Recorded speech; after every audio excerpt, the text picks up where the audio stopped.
All right, I have always told you when it came to these Obamacare enrollment numbers, I was a doubting Thomas. I just never bought them because the 8 million figure you heard so much about, I would always question how many of them paid, how many of them were new enrollees, in other words, didn't have insurance before. Take all that out, and I suspect that the number was dramatically lower. In fact, we came up with figures closer to 2 million net new enrollees using just that math. That was then.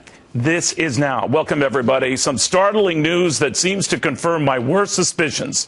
The focus on the state of Georgia, where those who have enrolled in the healthcare exchange there, it looks like half haven't even paid for the premium or even paid for the privilege. So the man who runs that state's insurance commission, it's Georgia State Commissioner Ralph Hudgens, who's been crunching the numbers and wonders what all the hullabaloo has been about, bragging about these numbers. Now, Commissioner, it's good to have you back, but you're saying that what you're getting is numbers that might on the surface seem impressive, but are half what they appear to be. Explain. Neil, what we did, and I personally asked a Deputy Secretary of HHS for Georgia numbers, and she told me she could not give them. So what we did is we did a data call from the 5 companies that were participating in the federally facilitated exchange in Georgia, asked them how many people selected policies, and it's right at 222,000, 221 plus, right, that selected policies, but only 107,000 plus of those actually paid the premis. No, okay, stop you right there because I'm a little slow to take. Okay. If under 108,000 have paid, half the figure of those who are considered signed up, can you technically count them as enrollees, and by which time do they have to pay? I thought May 1st. Well, these are the ones that had paid when we did the data call after the March 15th. And so they were the only ones that actually had insurance. Oh, wow. Now, that's half of the ones that actually the Obama administration is touting, the 222 from Georgia. And we only have half or less than half. And I really agree with you. I don't think that we're anywhere near 7.4 million, 8 million, whatever their latest figure is. I don't believe we're anywhere close. Well, well, you just raised another great point there, because this goes beyond the 108,000 who have not paid. By your math, 400,000 Georgians either have or will lose their insurance policies outright. Right. That's exactly right. And we did that by surveying the insurance companies, and those are the ones that do not have compliant policies, and so they did not renew, so they're going to lose those policies or lose that coverage. And so you've got the 107,000 people that actually paid for the premium.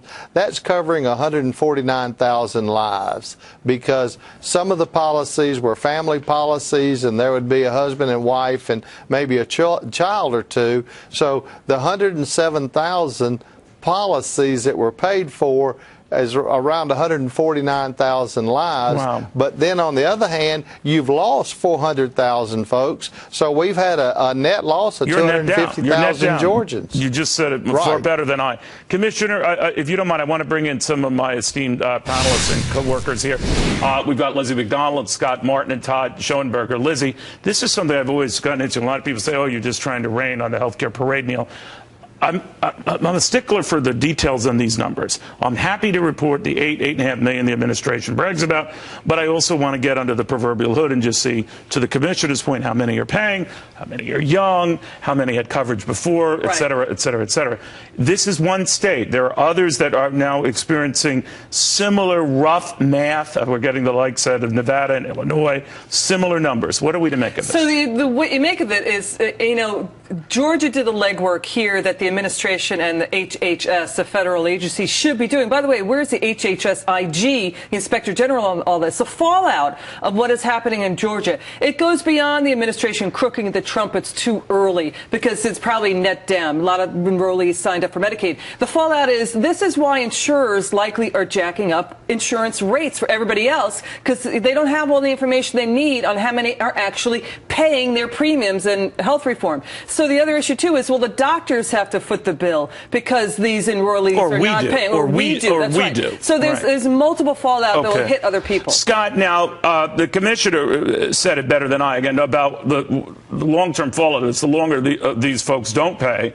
Obviously someone has to, or they're not counted, period. What do you think happens? I don't think they pay, Neil. I think EMAC brought up a really good point. The commissioner kind of hinted on it. This could be a net down number because if you look at the top states, Neil, where insurance premiums have appreciated as far as how they've gone up in price, Georgia's number 4 of all the states out there. So you're talking about a several 100% increase in premiums for people that are paying their insurance. They're not paying it. They can't afford it. That's the problem. I mean, if you look at surveys also on the ACA, the Affordable Care Act, 1/3 of Americans don't even understand what it is still. I mean, there's no way people are getting involved in this thing. Well, what I worry about, Todd, is just that scenario then, that the folks who think they have coverage, haven't paid for that coverage, certainly don't want to see that coverage yanked, but if they don't pay for it, I cannot see the government yanking that coverage, so someone's going to foot the bill, and I suspect it's going to be us. That's right. It is a slippery slope, Neil. Go ahead, and I will bring the commissioner in. Go ahead. One thing to keep in mind, though. Go ahead, Todd, and I will get you, Commissioner. Todd? It is a slippery slope, though, Neil, because here's the thing. If you have people that think that they have coverage and they don't, and then they obviously are going to be, well, they're not even canceled. They actually aren't even, they're prohibited from actually going to see their doctor and having that paid for by Obamacare. Yeah. You're right. Will that be paid? I can't see the federal government pulling the plug on them. However, that's the danger about this, because this is not just a one-time deal. We have to expect that this type of fallout is going to continue for the rest of the year. Commissioner, I was very sorry to trump you there. What do you make of that? Is that a real threat? Oh, I think absolutely it's a threat, but I think that the providers are the ones that are going to suffer, because if the individual goes to the doctor's office and says, I have insurance through the exchange, and the doctor sees them, and while they're in there seeing the doctor, and they say, I'm sorry, you hadn't paid your premiums, you don't have any insurance, the doctor can't take his examination back, and the person's not going to be able to pay for it. Well, thank you, Commissioner, for bringing this to light. Georgia is just one state. I'm not saying all states have half the folks not even paying in, but it certainly isn't going to be the net figure you've heard talked about, 8.5 million, whatever it is. I agree with you. All right. And you know, these prices are going through the roof, and I predict that when they come out with these new prices, that they're going to be even higher. And if you want to talk about why, I can do that. Well, I do want to talk about why at another time, Commissioner, but thank you very, very much. You're on top of this, and someone had to crunch the numbers to look into it. I'm glad you did.